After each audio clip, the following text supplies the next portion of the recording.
Hey there, podcast enthusiasts. Are you ready to add a little sparkle to your day? If you're loving the insightful conversations and captivating stories on Mirror Talk Podcast, here's a friendly nudge to hit that subscribe button. By subscribing, you'll never miss out on the empowering messages and thought-provoking discussions we bring to your ears. But wait, there's more. We're all about spreading positivity and inspiration, and you can be a part of it too. How? By sharing the love with your friends and family. Share this episode with your loved ones, and let's create a ripple effect of empowerment and growth together. And hey, if you've been enjoying what you hear, why not take a moment to leave us a glowing 5-star review? Your feedback fuels our passion to keep delivering content that resonates with you. So hit that subscribe button, share the love, and leave us a review. Let's keep the conversation going and spread the Mirror Talk magic far and wide. Thanks for tuning in, and remember, your support means the world to us.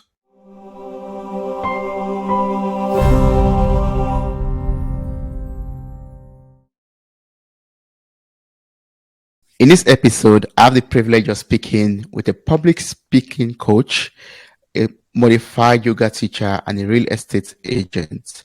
We'll be learning from our life's transformation journey. Welcome to the show, Katheryn. How are you doing? Good, Toby. Thank you for having me as a guest today.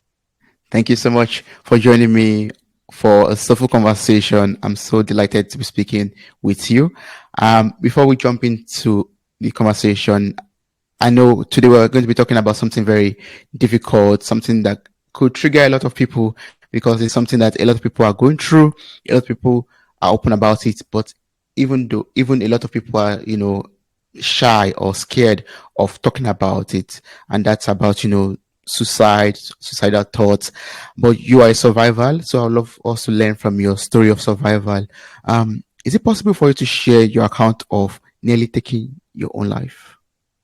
Yes. That's exactly why I'm here today. So it was in 1993, and it was a very, very dark time of my life. And even though I consider myself a Christian, when they say that you don't get too much that God doesn't give you, and you can handle whatever God's giving you, I didn't find that to be the case. And I just found myself, really feeling depressed, but physically and emotionally, like I could feel my body. And let me see if I can just lower my screen just a little bit. So physically, in the solar plexus and the belly, I really felt a lot of pressure, and I wasn't really thinking like, oh, I have my parents, I have my brothers and sisters, that I shouldn't do this. It was only like, I need this pain to end. I need this pain to end. How does that happen? And I went through maybe 6 months prior to this with almost zero sleep. And I had such bad insomnia. And it felt like some demon was trying to invade my body and trying to invade my thoughts. And so I didn't want to sleep, because once I fell asleep, then I felt like he would enter.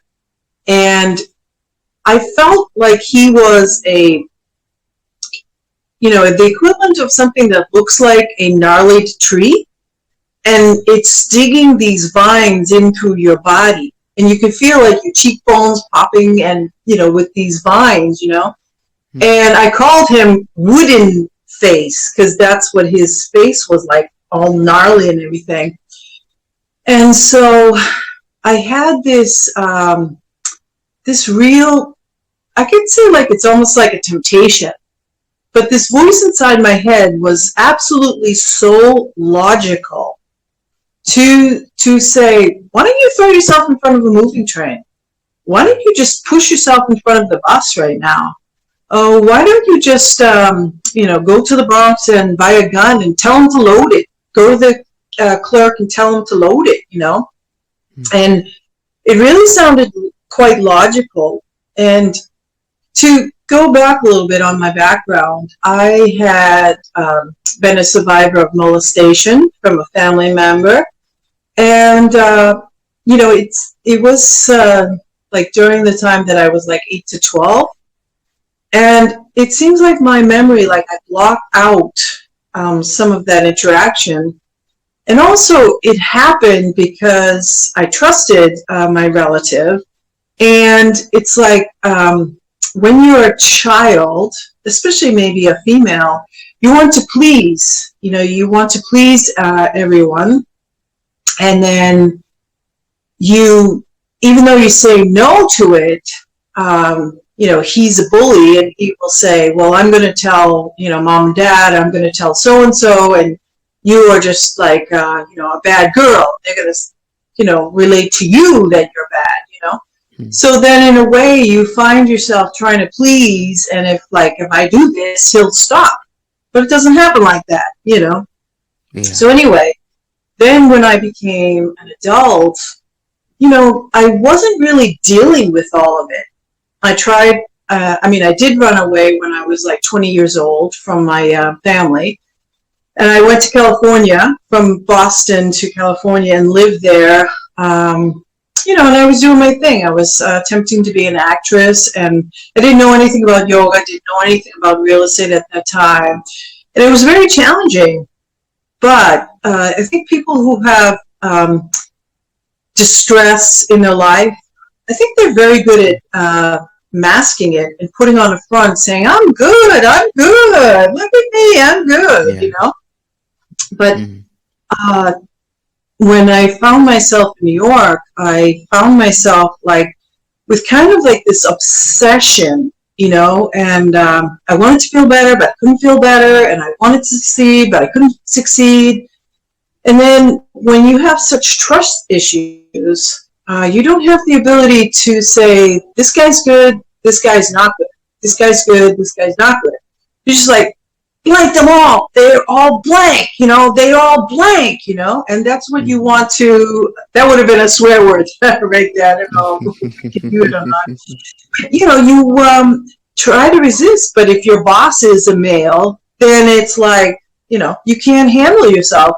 And you just want to say, F you, boss, Mm-hmm. So then I found myself in that, and I found myself with these feelings of temptation, like, just kill yourself. The pain will stop. And during that time, I was attempting to practice my Christianity. And I was saying, okay, God, help me out here. Jesus, help me out here. And it felt like I wasn't getting any response. Okay?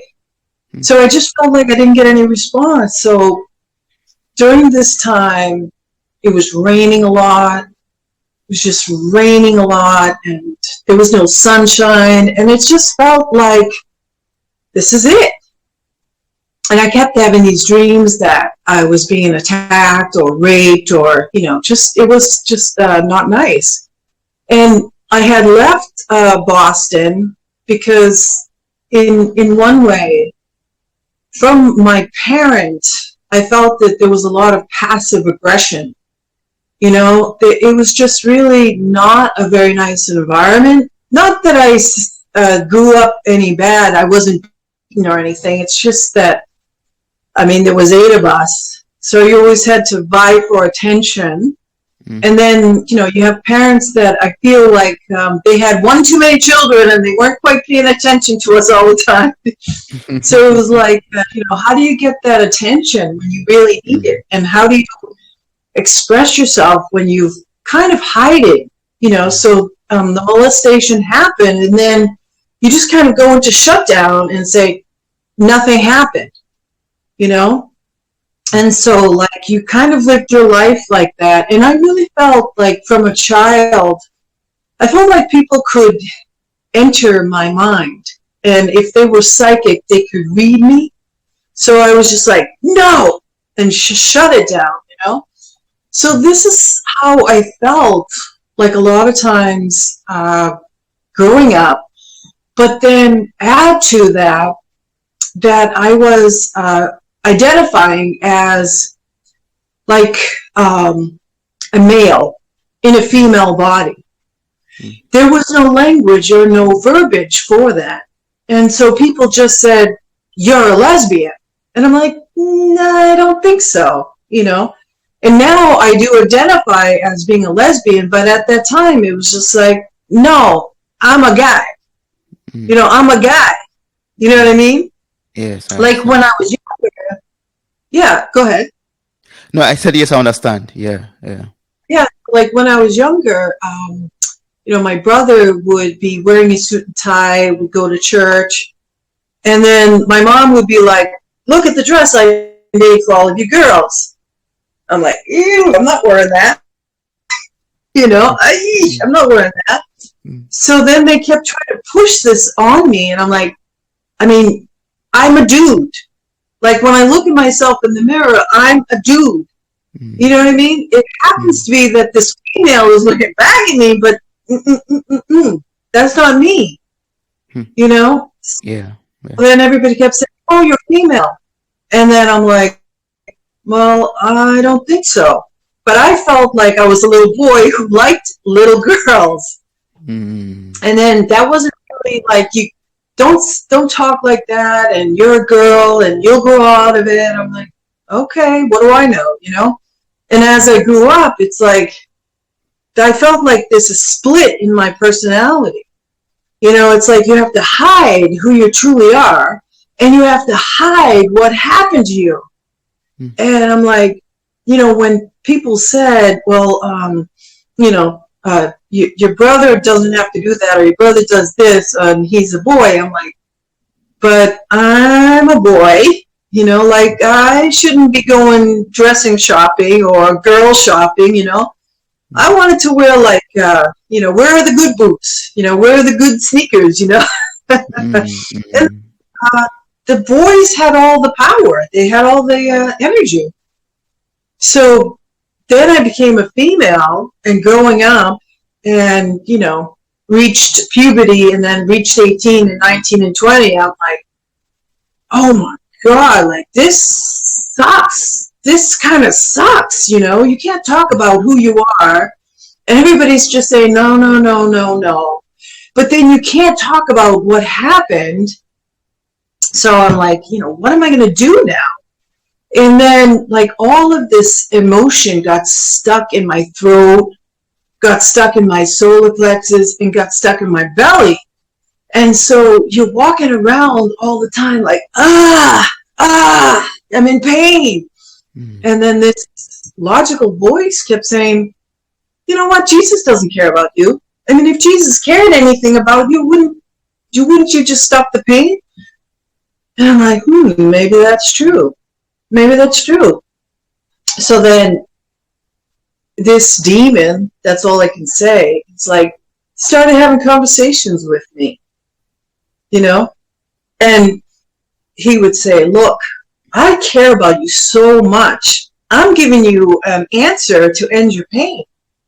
Just do this. I mean, you just do this and then that's it, done. Like, you don't exist anymore. And then Jesus is lying to you, like, there's no heaven.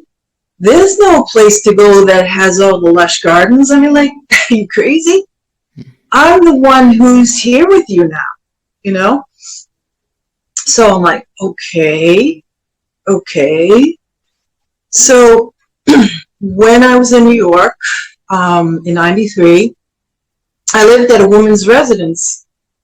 And I was living in a little room, and it was just a plain yellow room with one single desk and one single bed, like a twin bed.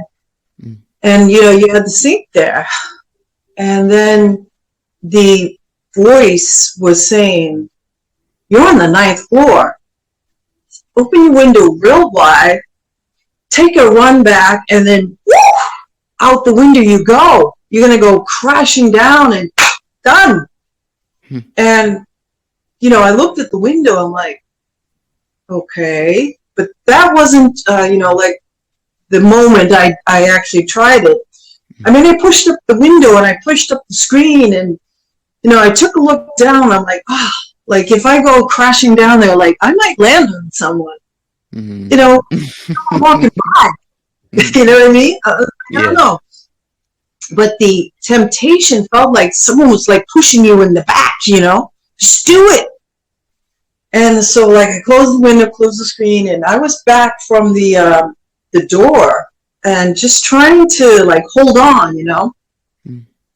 I during that time I remember like I got down on my hands and knees. I'm like, no one can push me out the window if I'm on the ground, you know. Yeah. I mean, I was trying to resist it, but like my phone was shut off. I was really dealing with financial challenges, and I didn't feel like I could have a male boss, which most of them were. And this identity thing, you know, was going on in my body, you know. So it was another night that I couldn't sleep, and it was early, like maybe, I don't know, 1 o'clock in the morning.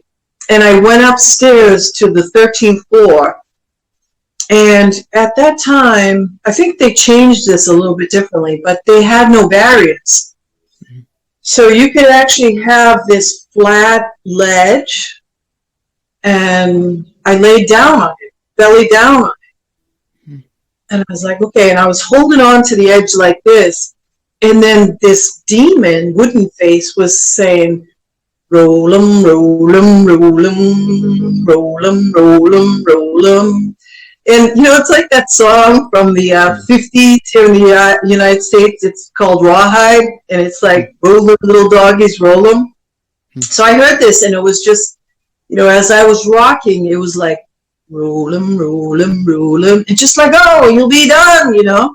And when I looked down there, this is 13 floors. You know, it was like very far down. Yeah. The garden, it's like a terrace garden. It was in the back of the house. So like you absolutely just saw the back of the house and maybe like a private little place, you know. And I started rolling off the ledge, and, you know, like my fingers, like I was trying to pull it up, and, you know, like since I was laying down there, I'm just like, you know, this is like 1, 2, 3, like, let's do it, Katheryn, you know, like just 1, 2, 3. And then this voice, you know, said, like, just let go. I promise you that it'll be, you know, you won't feel anything. And then in 29 seconds, like, you're going to hit and you're not going to be existing anymore. And I was like, okay, I'm starting to roll, and I'm like almost like there. And then this other voice came in and said, wait. And I was, you know, in the middle of something. And then it said, what if you go crashing down, but you hit, and then you like do this bounce, but you're alive, you're alive, you're alive. It kept saying that to me. I'm like, oh my God, no. Then this one was like, roll it, just roll it, just roll it. This one was saying, wait, I mean, what if your mouth is like whipped to the side and you're all crashed, your teeth are broken, and like your eyeball socket is hanging out. Like, what if you live? Then you're going to be in the hospital.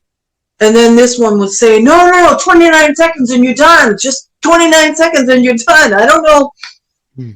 You know, and then this one would say, like, no, but you're in the hospital and you're paralyzed, and like no one will help you. Like you keep looking with your eyes like, you know, let me die, and they're gonna be like, you know, no. And you won't be able to speak, and like your life will not be your own. And then like Wooden Face was saying, you know, don't listen to that. Like, I'm the one who's going to take you out of here. Like, it's just a quick time, and then your pain is done. But then the one that's screaming, wait, it kind of like overwhelmed the conversation a little bit, you know. I got down from the ledge, and I just sat there and cried because I didn't have the courage to do it, you know. So I don't know how long I stayed there, but I was on the roof in this little, you know, upstairs garden, and I was just like, ugh! And then I didn't want to go back downstairs because, like then Wooden Face would enter my dream. So it was like, what do I do? Mm. And I remember sitting there, kind of like with the arms crossed and Wooden Face. I could hear him laughing like this evil, thing. Mm. And it was like, ha ha. Just wait till you fall asleep. Just wait. Mm. And it was terrifying. I didn't know what to do. So, like maybe, I don't know, a few days later, I was at the front desk and I was talking to a friend of mine who happened to work there. And I was standing there talking, thinking I was putting the front on and the face on, thinking that I was smiling, and her eyeballs were like, and I go, what is it? And she goes, you're crying. I never saw you cry before. And I'm like, oh, I can't keep it together, And I explained to her that I almost took my own life and that I feel like killing myself, that it's just like this temptation that, throw yourself into the front of the train. And, she kind of shook her head a minute and she said, please don't do that. You really mean a lot to me, and it would be such an incredible loss to me if you did this. And then she said, I never shared any of this with anyone, but I'm going to tell you my own story. And I'm like, what is it? She goes, a friend of mine, I didn't even know she was in any pain. A friend of mine shot herself in the head, but it seemed like she knew that she made a mistake, and she crawled to the phone and knocked off the phone, and I think was able to dial 911 before she died. So meaning that she did survive, a few moments after the thought, after the shot, sorry. So then she kind of shared that with me, and she said, please don't take your own life. I mean, you really mean a lot to me, and I will be heartbroken if I didn't recognize the symptoms in you either, And so I was talking to another friend, and this lady actually, in a way, also saved my life, because after this encounter, when I was in my room, like a couple of events happened, and I started writing, like automatic writing, and I kind of posed the question first to a psychologist, like in my head, and then secondly to Jesus in my head, and I started writing, and I said, it's too bad that I don't have the courage to end my life, and I mean, it doesn't seem like you're willing to help me. And then the auto writing said, are you seriously asking questions, or are you just playing here? Because I'll answer you. And I'm like, yeah. So then I started to lay out this conversation, and I'm like, in auto writing, I don't know if you know what automatic writing is, but it's just like you put the pen down and you continue to write, and you don't pick it up. You just continue to write. Yeah. So I said, well, you can't love me because, I'm a bad person. I mean, I've done this and I've done that. And they're like, nope. And I'm like, what do you mean, nope? And they're like, let's say the voice, what I considered Jesus, kept saying, I will still love you. So then I tried to test, and I'm like, you can't love me. I'm a lesbian, or I'm a gay, or I'm, in this strange body, Nope, I will still love you. Well, I mean, I did this, and I can't get a job, and, like this and that. And it's like, nope. I will still love you. And then I'm like, okay, well, let me ask a what if. I mean, what if I'm a mass murderer? And they're like, I still love you. Like, no matter what you do, I still love you. I'm like, that's impossible. Like, I was told that, you would be like an eye for an eye, and, whatever I did wrong, like, you'd punish it, And it's like, you were mistaught. You were mistaught. That's not me. And he goes, do you want to know how much I love you? I'm like, yeah, and I'm still writing. And I'm like, of course I do. And he's like, all right, take a thought. What would you consider like the furthest planet away from the Earth? Or the furthest, body of, like body in the sky, like a Milky Way or whatever planet, whatever, as far as it away. What would be that number? I don't know. I said, like, maybe the distance would be like 100 million, like maybe that's what I can think that the nearest or the furthest one would be away. Mm-hmm. And he said, I love you 100 trillion million times that distance. I was like, whoa. That was not in the cards. I didn't expect that, Yeah. So that I talked to my friend Karen, and I was like, I don't know what to do.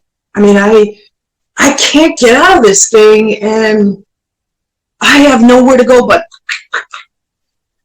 and she started studying yoga at that time, and she said, you have to come with me to yoga. And I'm like, I don't know, exercise, I don't know what that looks like. Anyway, she ended up dragging me to my first yoga class, and I hated it. And then I started she dragged me like day after day after day. I was like, I don't see how this is helping, But this is a Hindu-based tradition. So then my mind was like, oh my God, Krishna, now I'm doing Hindu. I'm like, oh my God. I'm like, whoa, I'm being a bad person, Yeah. It was just like horrible. But then every time I went to the yoga class, first of all, I had been a runner for about 5 or 6 years, and I ran like 5 to 12 miles when I was at USC in California, and so my legs were really tight and my back was really tight. And when I was doing the yoga, I could almost not do the stretches. I'm like, oh, that's so hard. And my hamstrings are like on fire. And then she kept telling me, stay with it. But the more that I did it, the more that I started crying. And I'm like, okay, bye-bye. This doesn't feel good. Like, bye-bye, And you're a person that is in distress. You don't know how to get out of it. And showing your emotion, not a good deed, because, when I was growing up, you're in a family of 7 siblings.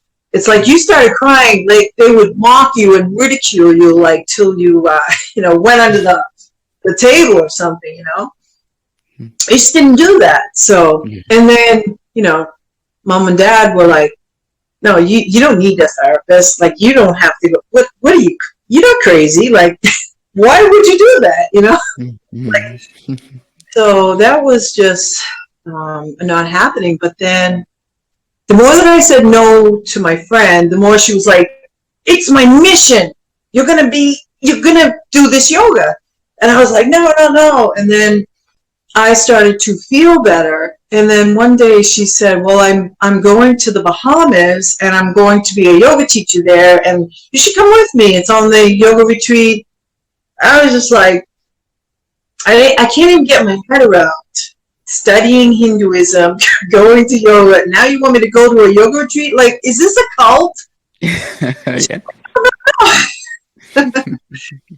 So, she ended up dragging me and arranging away for me to go to the Bahamas and be there 6 months. But this was November of '94 when I finally got there. And then, those massive snowstorms in the U.S., that was like 21 massive snowstorms. And it was like, even if you wanted to, you couldn't come home, Yeah. So I just kept doing yoga. I just kept studying yoga. And then I kept, I felt a little better. And, there's a lot that we think we know.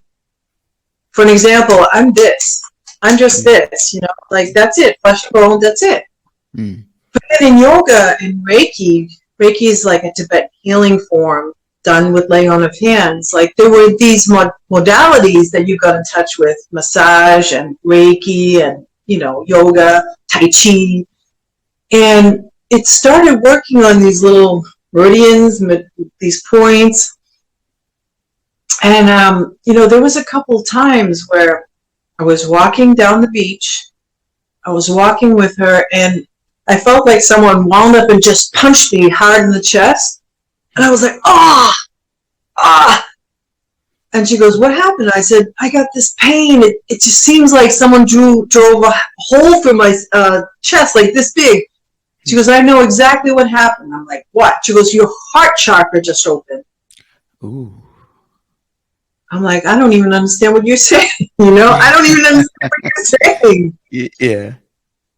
So it went on like that. And then I started to feel less angry. And she and the guru, that's like a person who teaches and, helps you develop self-development there. So he said, and she said, write a journal and try to write down how many times you're angry. And I'm like, no problem. Angry. It was like filling the page. It was like, okay, 50 times today. 60 times. Yeah. And I'm like, wow, I'm an angry person. And then I was like, why am I such an angry person? But when you're molested, that is your first betrayal, And when you're not allowed to be who you are, that's your second betrayal. It's like all of this hiding, it's like forms of betrayal. And like, I didn't even know what was happening. I was just like, you can't tell anyone. And, guys are pigs, that's it. And so there you started to meet yogis who were guys and not pigs, and sensitive and kind, and like, wow, that's different. And then when I finally finished the yoga studying there, I was like, you know what? I think I might be able to do this and be a yoga teacher. And the reason I kind of came to that conclusion is like, I don't want to push anyone. I'm very empathetic. I have all this pain. So I can kind of relate to when they're going through it, the pain, And when I started to kind of do the teacher's training, there was another exercise that another guru had assigned to me, and that is meet everyone inside of you, inside this private locked room. And I'm like, what does that look like, and what does that mean, So then I did it. It's like a energetic exercise. It's like a meditation where you kind of sit down and you say, everybody who identifies or somehow inside of me, let me know that you're there and tell me what you need from me. Right? Well, that sounds easier said than done, because when I did it, I just suddenly exposed myself. I was sitting there so calmly, and I said, who's here? Yeah. And it was like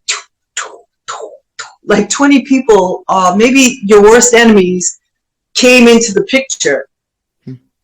And so you're in meditation, and it feels like all of these people are inside of you. And so I was just looking at these. If I described it, it was like a white room, and it was you could see all these people inside the room. There was males and there was females, and one of them was like a hostile dude, He was in a black leather jacket and he was standing against the, wall like that. And then there was, boys and there was girls and but besides that, there was like elements that were inside of me. Wooden face, not feeling good enough,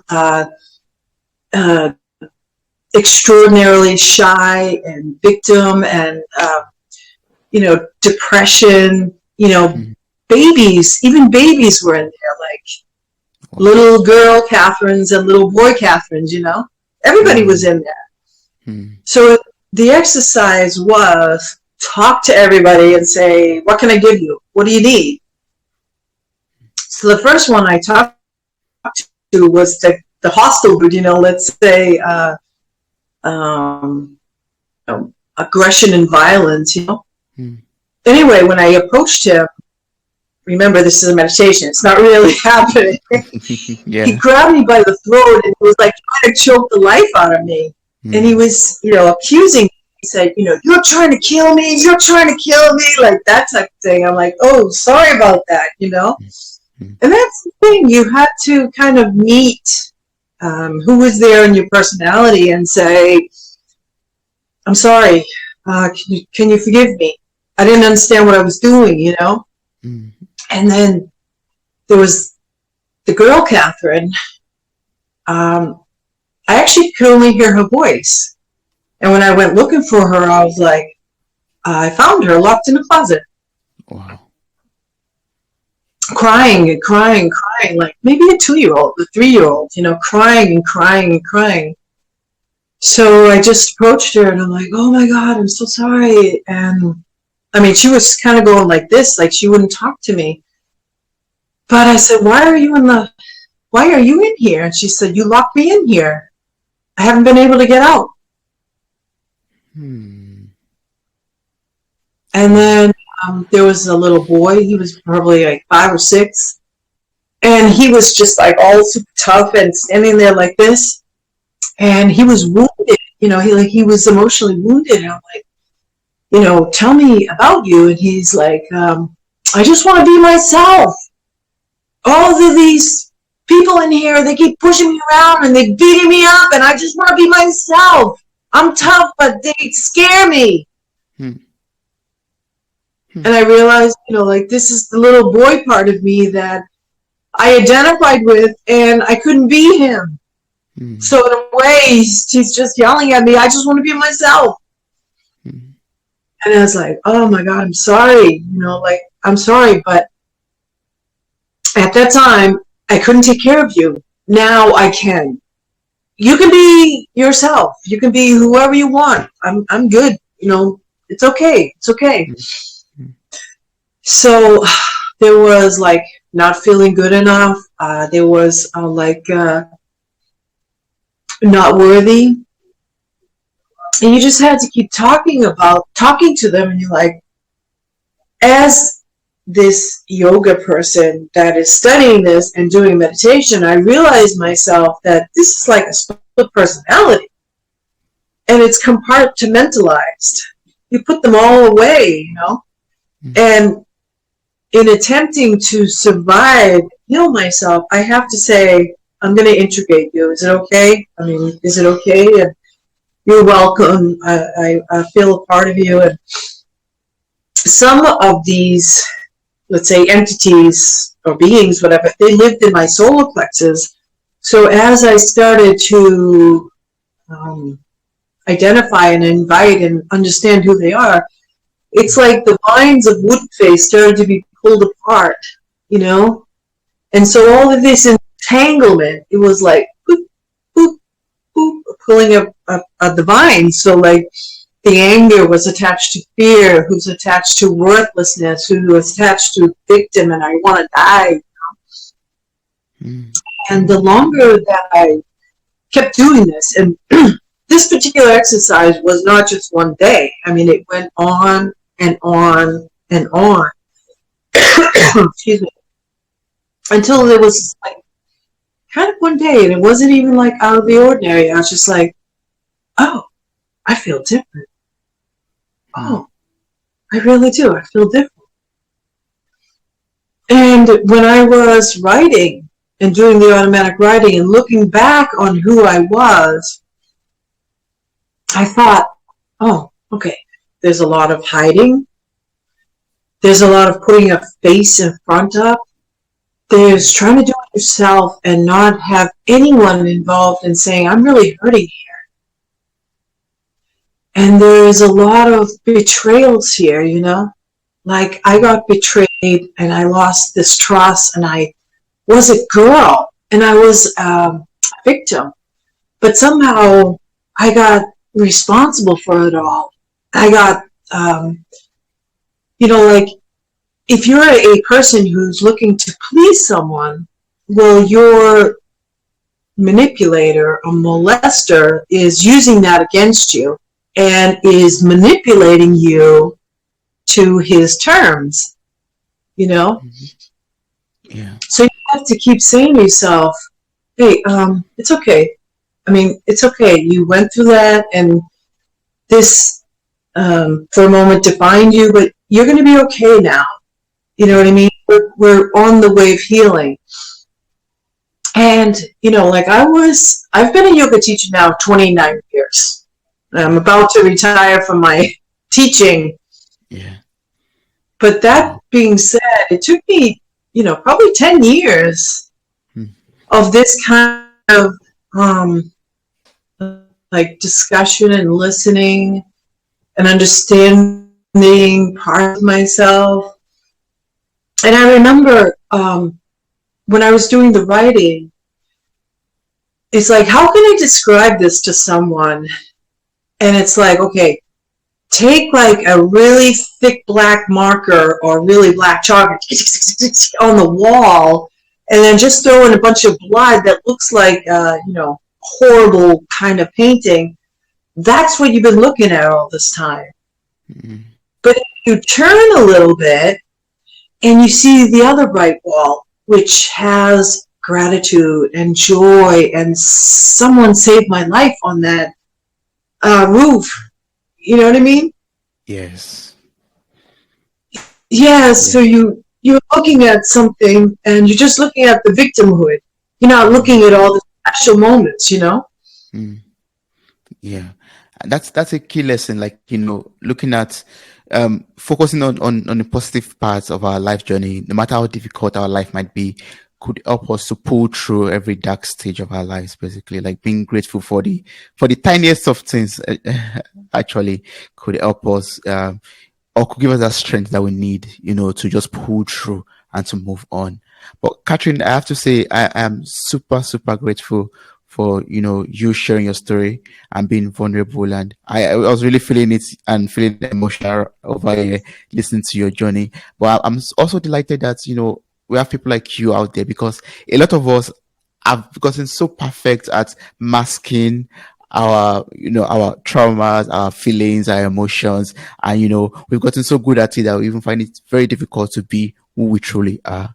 And I'm so grateful that you have that strength, that courage, that boldness to really, even though you went through the sad part of, being molested, you had that courage to pull through that, process that, fight the demons, and not listen to it, but believe that God is love and God will not want that for you. And then, finding your healing and recovering from that, with the journey that you went on. I really appreciate it. Yes, thank you. And, as I look back at my career, it's 29 years as a yoga teacher, I impacted a lot of people's lives, and I'm very sensitive to people who are suicidal. So I will stop, even total strangers, and I'm like, you okay? Can I sit with you today? Can I talk to you? And I had kind of an epiphany moment, because I was talking to my nephew, and I just realized this was like about 4 years ago. I was thinking, I almost took my own life, and I didn't, and I'm an advocate for him. And you don't know that you're going to be a future advocate for somebody who could be going through like a dark time. But, as a 20-year-old or 25-year-old, I mean, it's very dark, like during pandemic and everything. And to be there and kind of coach and mentor him through it, it's like, wow, like that was like an epiphany. Mm. Oh, that's awesome. That's great. Yeah. You're talking about, other people that are suicidal. I just want to know, like, for someone out there who is listening and having these thoughts or, suicidal actually, how would you advise them in this dark stage of their lives? Like from your journey, from your story? I know you shared a lot already, and I've pinpointed like a lot of, strategies or ways that one could, for example, yoga, tuning into yourself, dealing with that inner child of yours, taking that time to process the trauma in you. But if there's something that someone out there is missing, what could that be? What could help that person out there? I think that tuning in is super important, and that's done moment by moment. You have to ask yourself, why am I not feeling good right now? Like, what just triggered me? Because I realized that there was a lot of triggers in my life, and judgment of other people trigger me somehow, and the perception that I'm not good enough or not worthy enough triggers me somehow.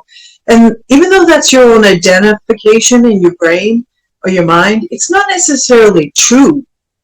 So then I was kind of doing the worst case scenario, that I said, okay, look, is it true that no one will miss you?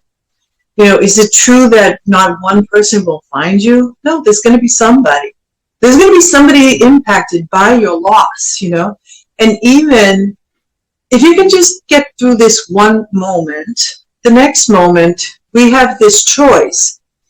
If someone invites you and says, hey, do you want to go to the park? Or I'll sit in my room and be quiet and, look at the black wall. Go and be in the park. Go and be with someone. And the other thing is, like, no one's going to say, well, how are you today? Are you feeling suicidal today? Are you good? No one's going to say that to you, Toby. But if you're not feeling well, you're going to have to say to someone, I just really feel shaky today. I don't know how I'm going to get through this day. Because that starts a conversation with someone who could say, well, what do you mean by that? Like a friend of mine, she said to me, I shouldn't be here. So, I mean, I had similar thoughts. So I'm like, when you say I shouldn't be here, do you mean like in this particular car or in this particular party, or what do you mean by that? Mm-hmm. And she's like, no, in general, I don't think I should be here. So like when someone is trying to reach out for help, you can use cues like that. And I think it's important to tune into yourself and say, I'm not feeling well. And then try to figure out those triggers. And if you can't, talk to someone. If you can't talk to a psychologist or a psychiatrist, talk to someone who kind of has your best interest. Yeah. Yes. I've gotten to appreciate therapists, and maybe from the journey of this podcast, speaking with a lot of therapists and coaches. Earlier I always believe, like your parents actually. When you talk about that, I was like a little bit laughing because I had this mindset that Black people don't have problems that are so big that you have to go and see a therapist. A lot of people, not only Black people, other people have that same mindset that what can be my issue that I will go and see a therapist. But I've but exactly. I've actually got out of that mindset, and I've gotten to that point where they are very vital, they are very important. Coaches, mentors, therapists, they are all vital and useful for our growth, for processing our emotions, our traumas, our feelings, whatever that we might be going through that we need help with. We can't do life alone. We need some professional hands sometimes to help us on this journey also. Yes, and because I had this stigma about therapists, and I was a pleasing personality, right? When I went to therapy, it didn't work for me because the therapist would say, "Tell me what you want," and I'd be like, "What do you want to hear?" Yeah. She goes, no, no, no, Eh, just tell me anything. I'm like, but tell me what you want to hear. yeah. How can I satisfy you, therapist? Yeah. Exactly. So the way it didn't work for me because I was just like, I can't tell you anything, but if you ask me for something, I will tell you. How are you able to let go of that people pleasing syndrome, if I may ask? So the people pleasing, in a lot of regards, it's still alive and well, and I've just Mm, had to manage it. So I know that I have that in my personality, in my heart, and not being listened to can be a red flag for me. It's mm, like I am trying to please them. They're not listening to me, but I really need to say this. mm, So mm, at some times you just have to say, well, it's my intention to be liked by you. But mm. at this point, I really need to say something to stand up for myself, and you may not like it. Yeah, yeah, yeah. Just being bold and saying, yeah, I have to just express myself this way. And I know I care so much about how you feel, and I really want you to be happy around me. But I just have to take a step of boldness to say what I truly feel with this in this condition, in this situation right now. Yeah, Yeah, yeah. yeah, and I think like growing up in sibling groups and everything, they got a lot of judgment. They got a lot of judgment, Mm, and like recently, I mean, my parents died like maybe 3 years ago. mm, I'm like, when I told my parents that I felt suicidal and that a relative had molested me, they're like, don't tell anyone. Don't tell mm, your siblings, right? mm, And mm, I'm like, but it happened to me. It's my truth. And it's like, meh, just keep it to yourself. So I went mm, to the yoga and I came back and they still had that. So I kind of honored them. mm, After they died, I said, okay, now I'm going to tell my story.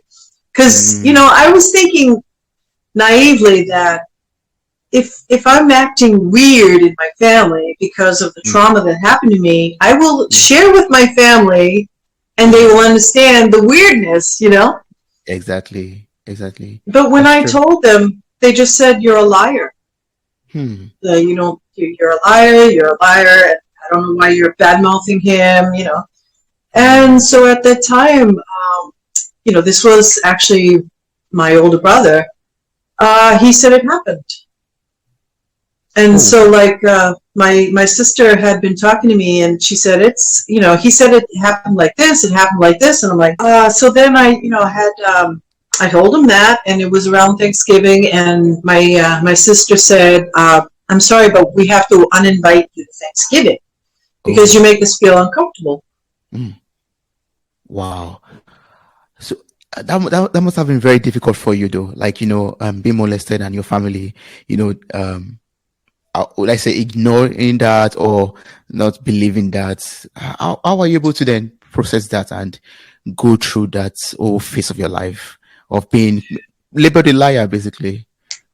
Right. So, uh, believe it or not, this has occurred many, many times. Not only just for me, but other women, other males who have been molested or raped. There's a lot of casualness, and you must be a liar, and this never happened, and you make things up, and if Mm, you kind of look at the statistics, there's quite a lot of these types of facts, including mm, that young ladies who report a rape.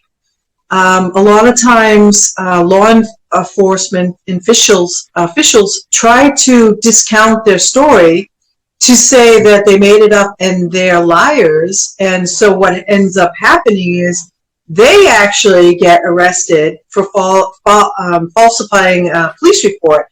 And even though it did happen to them, they get coerced into saying it didn't happen to them. And so mm, this is like a typical response, unfortunately. So for me, mm, I was mature enough at that point to say, I'm just one of the many. I'm just one of the many. mm, So it's happening to young women all over the world, and it's happening to young males as well. And there's this idea like, oh, you must have made it up because you want to tell someone a story. Like, it's the same thing when you share with people that you're lesbian, and they just kind of say, well, you're just making it up. You just want attention. I'm like, no one wants that kind of attention. Believe me. They wish they were straight. They wish. Yeah. And so, I just try to take it like with that kind of maturity, Yeah.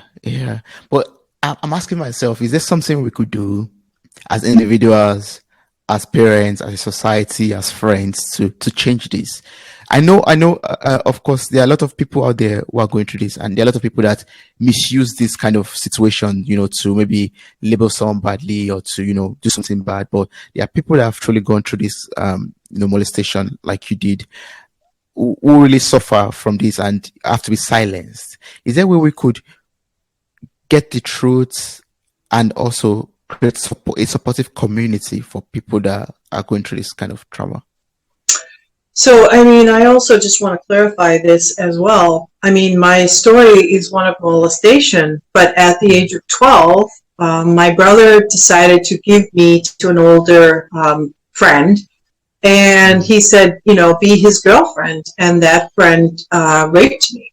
So, like at 12, I had an out-of-body experience, like, that I wasn't present in my body. And this also became kind of the disconnect.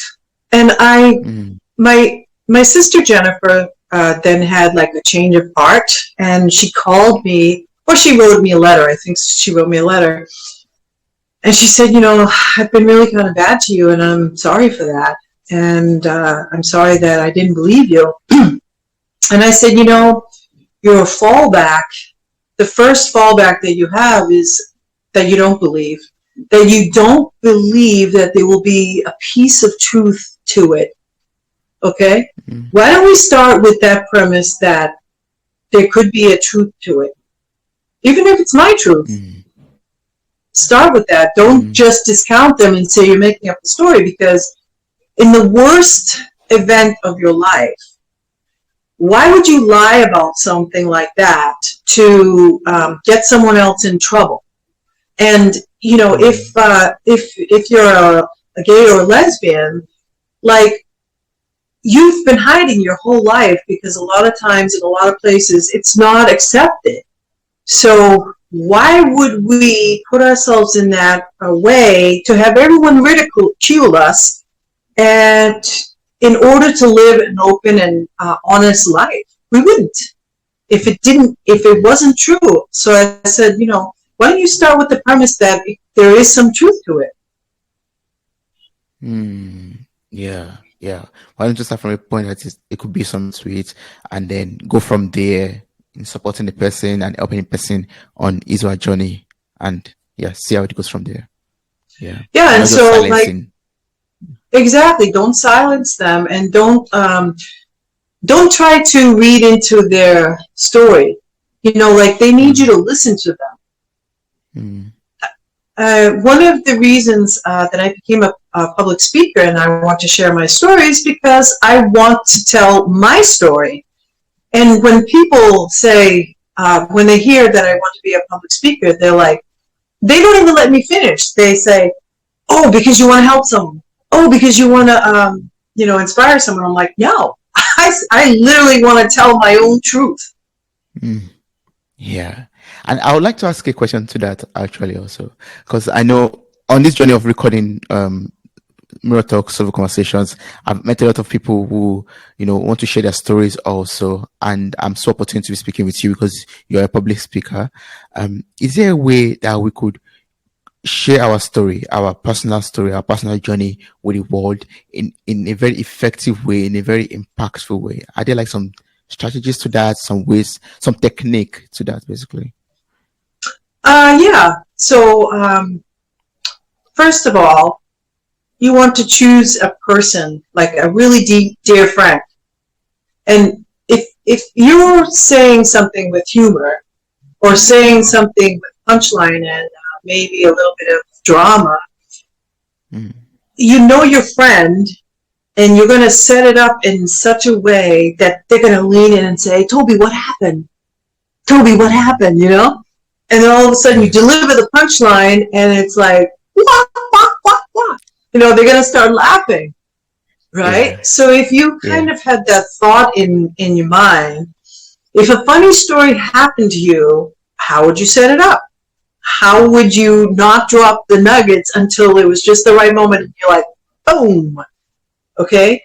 So after you make the introduction to yourself and you have this funny story, like our conversations are storytelling, Yes. okay? Yes. So it's like when you are talking about a time that you could laugh at yourself, tell me what that looks like. And then you would say, oh my God, I got a good one for you. Wait for it. So that's the same thing in like public speaking. Yeah. And it's the same thing like when you have a very dramatic tale. Let's say that something scared you. You know, how are you going to set it up so the person is going to be like, shit, you know? Yeah. So you're trying to lay the same kind of gems and foundations, and in just this manner, like you're speaking to 1,500 people or one person, you're going to do the same kind of setting this up, right? But also, when you're talking to a friend, you're not going to be talking like this and saying, okay, let me tell you the story. She's going to tell you the story now. You know, you're going to be like, oh my God, I'm going to tell you what happened. Yeah. You're going to use your body language. You might make this emotion. It's the same kind of principle, because think about it as like moments of a theater production. You know, when you're in that moment, if you're seeing it for the first time, like I remember when I went to the movies and I saw Friday the 13th for the first time, and that's a horror movie if you don't know what that was. But I remember that after it was all over and they were in the scene with the lake and it was in the rowboat and everybody was quiet, we sat back like that, and then all of a sudden the hand came out, you know? And we were like, ah! So it's the same type of timing. Oh, that means timing matters, and laying the foundation is very, very important. Just create the tension, the suspense, the intense there, and then boom. Exactly. Yeah. And that, I mean, when we communicate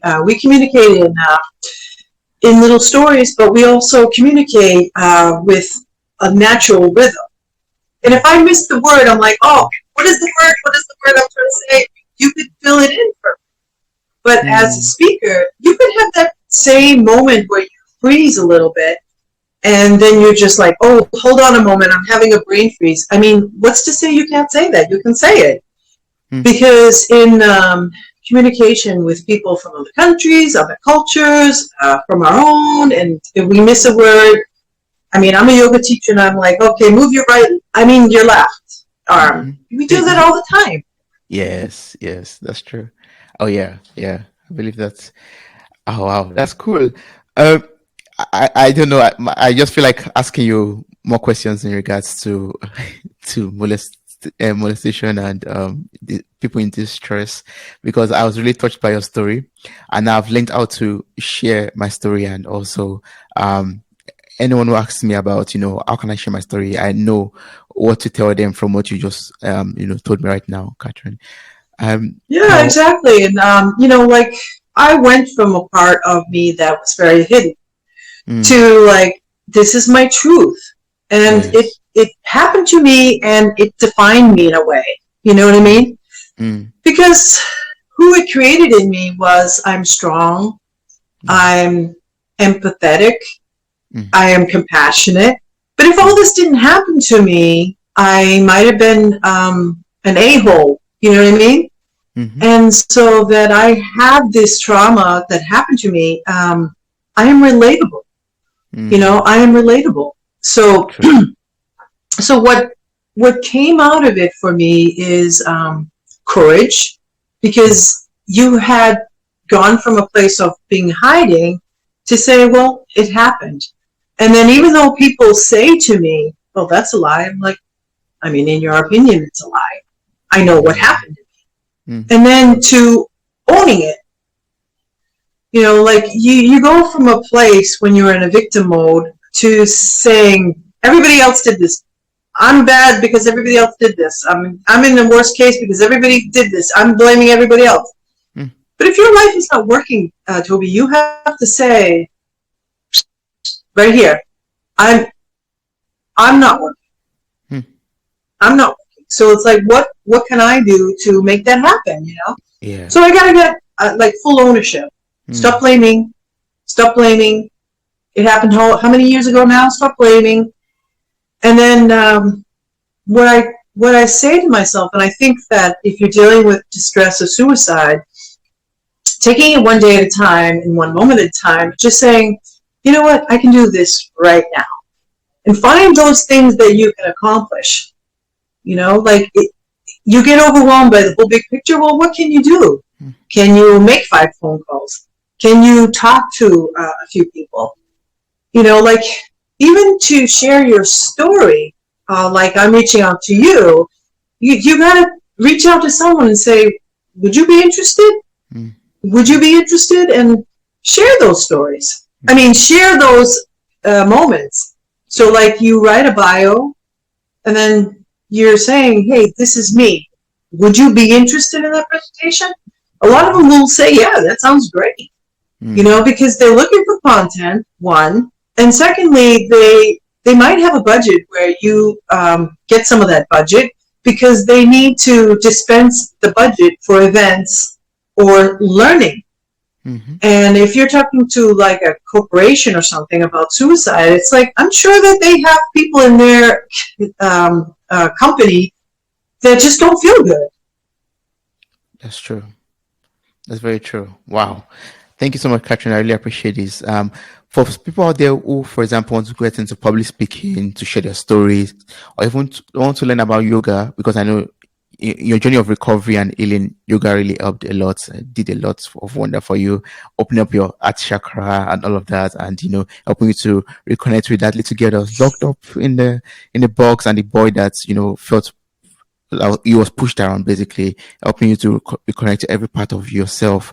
For people out there who would love to maybe ask you more questions about these, ask more questions about how to speak, share their stories, how to communicate, even with loved ones around them that are distressed, what's the best way to reach out to you, to contact you, and to work with you?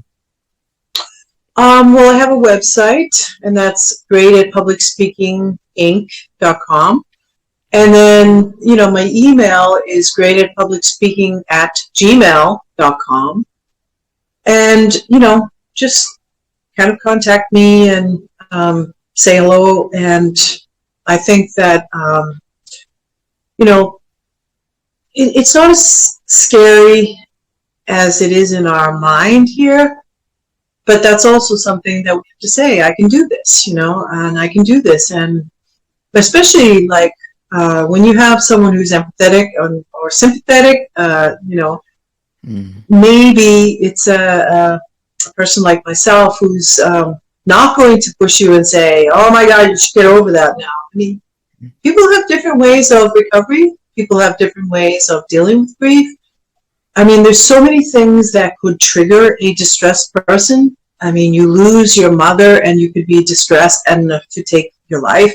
But as you have seen recently, I mean, celebrities and actors and, these really famous looking people, they look like they have everything and they take their own life. Mm-hmm. Yeah. So there's no look to say this person is distressed and suicidal. Mm. That's very true. Yeah. The person has to open up, and we also as loved ones also could be alert and to look for the signs, look out for the signs or signals that the person might be hiding or giving at the same time. Yeah, I think that's one of the cases, but you have to be open to ask them questions, because they're never going to say, yeah, I need something.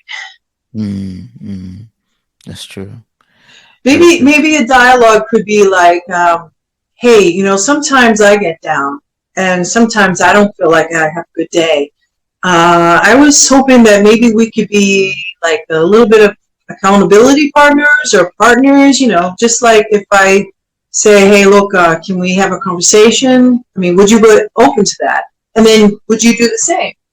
That way it's kind of giving them the option like, hey, remember what you said about that you weren't feeling well? Like, I think I kind of feel like that. Then they have a place to start from. Mm-hmm. Yeah, that's very good. That's a very wonderful tip. Yeah. Be open to them, ask questions, and just be open to hear from them and listen to them also. Yeah. Active listening. Yeah. And I as a person, I'm just turning 61. I'll be 61 in June, or 62, right? Mm-hmm. Your life is not over. And so all of that stuff happened to me almost 30 years ago. And you might be very surprised at what you can still accomplish. And, after 50, I became a successful real estate investor. So I bought a 4-family and I bought a 2-family here in the United States. And so what does that look like for me? It's like that is like a success and a milestone that I never would have imagined for myself. And yet I kept at it. And I have acquired, like, that's the equivalent of $1.2 million worth of property. Wow. And I spent, out of my own money, approximately $12,000. And how I did that is, like, I leveraged other people's money. So I met, like, a partner who assisted me in the down payment of the multifamily. I applied for, like, hard money loans. So it's like for about $12,000, which cost me, like, the title, the appraisal, the insurance. I get into 2 multifamily properties, So that would have been, the story in my mind would have been like, you don't have any money, you don't have any contacts. I mean, how are you going to do it? I mean, you've been trying for 20 years. Like, what are you going to do? But when you're cleared enough and it clicks, it clicks.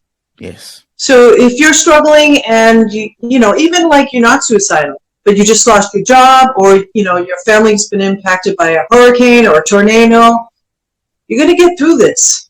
And there are like times that are really extremely difficult, and you have to think that if you go to the ocean, the water goes in and out, in and out. And so sometimes it feels like the worst devastation of your life, and then you recover. And then it goes in, and then you recover. Yeah, that's true. Wow. Katheryn, I've learned a lot from you in this conversation. Like, this has been so blessing, eye-opening. And I really appreciate you on this podcast. Thank you so much for sharing so much with us. Thank you so much for giving us those words of hope, those words of encouragement, and also sharing your journey, which is also helping other people out there to, let go or process or to deal with, overcome their suicidal thoughts also. Thank you so much, Katheryn. I appreciate it. It was wonderful. Thank you, Toby. I really appreciate being able to share and, with some vulnerability here today, and, out of a space of respect and compassion. I mean, this is wonderful also that you have opened your space and heart to individuals like myself. So thank you. Thank you so much.